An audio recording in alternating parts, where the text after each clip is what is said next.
Well, Lean Six Sigma is the bringing together of two methodologies. One being lean manufacturing, which originated from the Toyota production system, and the other being Six Sigma, which originated at Motorola. Both are basically continuous improvement methodologies that focus in on waste and variation. If we eliminate both of those, then it makes our processes a lot more efficient.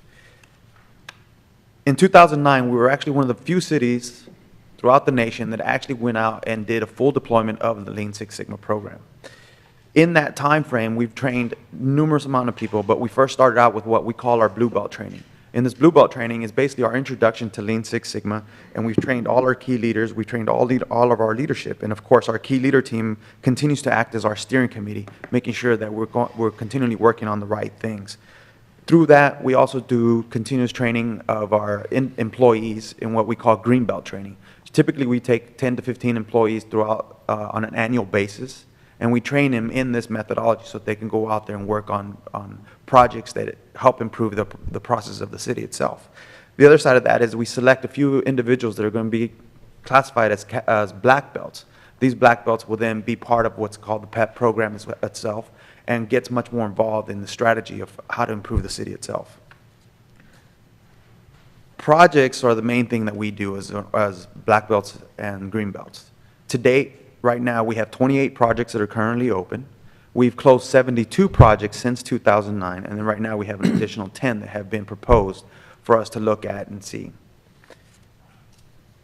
Some of the things that we've been able to accomplish since 2009 is basically we've been able to achieve 27,190 hours of savings.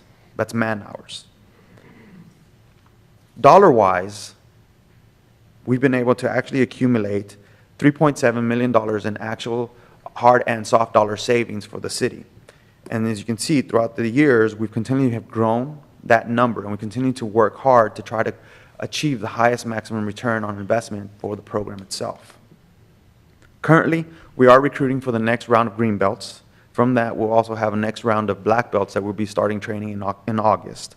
And ultimately, continue working on projects and launching new projects, and continue training all our employees in the blue belt level, which we have a new plan to actually push that down to our other employees that have not had a chance to do blue belt training. And also, we're looking at revamping some of the training so that we can do what we call Kaizen workouts.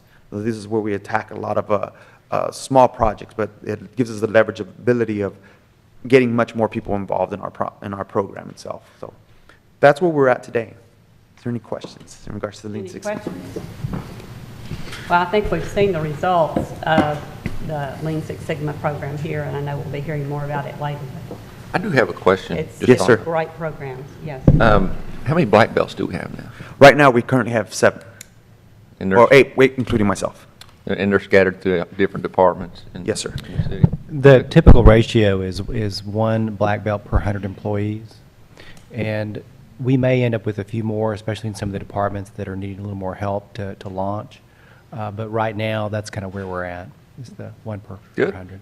Well, you know, not only does it help us save money that the taxpayers appreciate, but it also builds a team environment within the organization, and I think that is very obvious to us up here how well the city staff works together and pulls together. I think that's the impressive part.